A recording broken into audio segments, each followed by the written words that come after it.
Predstav si, že si dieťa. Si úplne zdravý. Rozprávaš ako každé iné dieťa. Ale potom ti dospelý, učiteľ, ktorému veríš, začne hovoriť, že máš problém.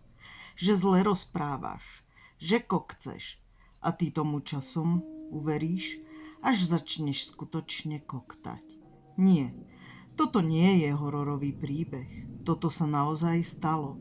A stalo sa to skupine nevinných detí v jednom americkom sirotinci v roku 1939. Tento experiment nazvali neskôr Monster Study a nie preto, že by deti boli monštra, ale preto, že monštra sa skrývali v bielých plášťoch.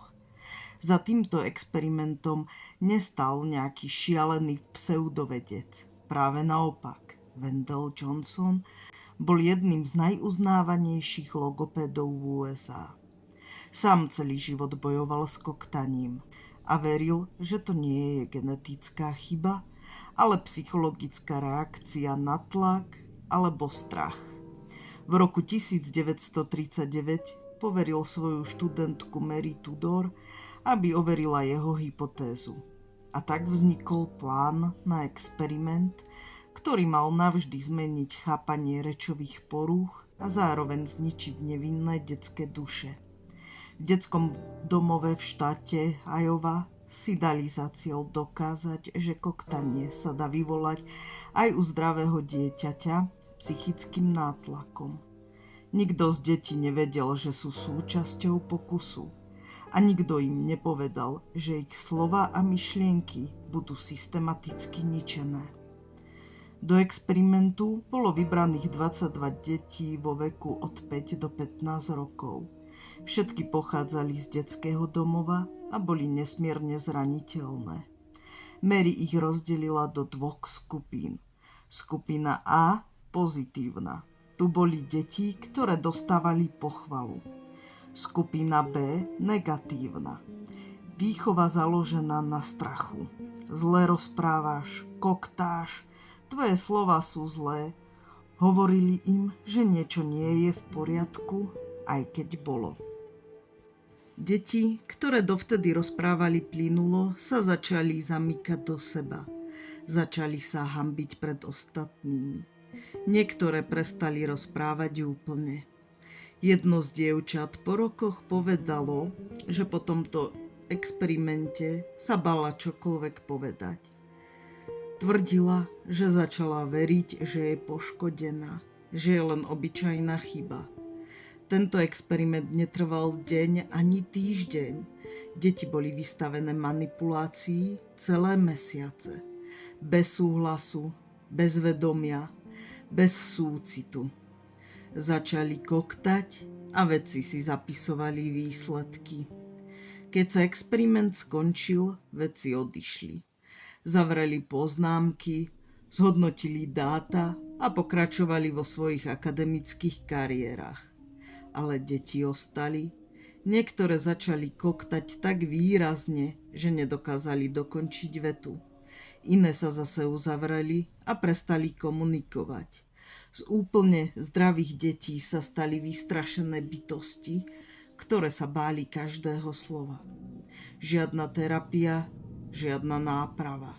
Nikto im nepovedal, že to všetko bol len pokus. Len poznámky na papieri a trauma na celý život. Mary neskôr priznala, že niektoré deti boli natrvalo poškodené.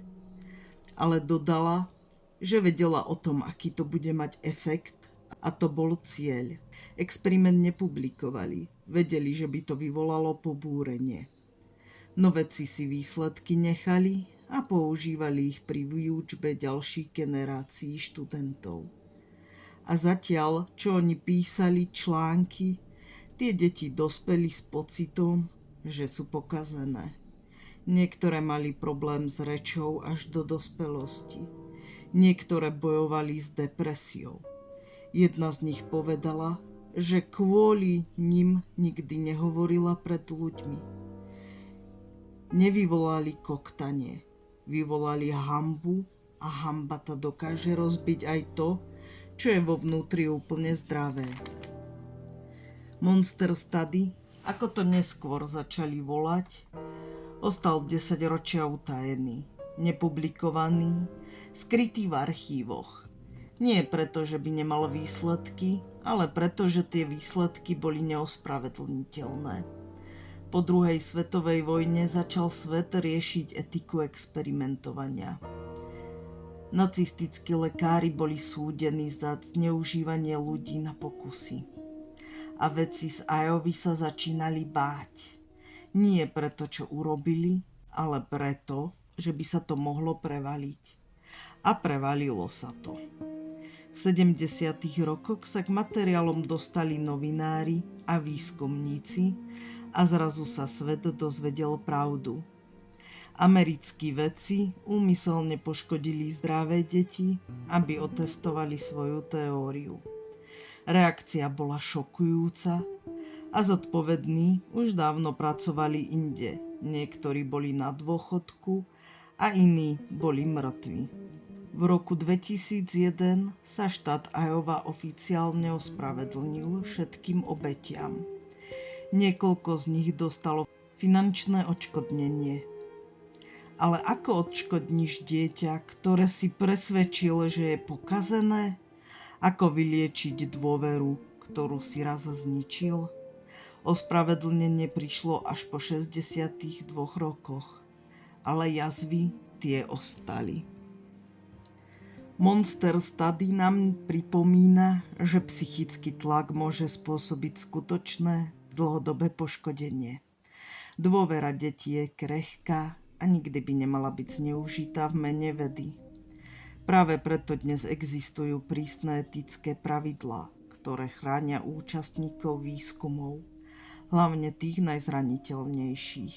Otázka však zostáva. Stojí vedecký cieľ tomu, aby sme obetovali ľudskosť? Mal by byť takýto experiment vôbec legálny? Monster Study je temnou pripomienkou, že za bielými plášťami sa môžu skrývať monštrá. A zároveň výzvou, aby sme nikdy nezabudli chrániť tých, ktorí nemajú hlas.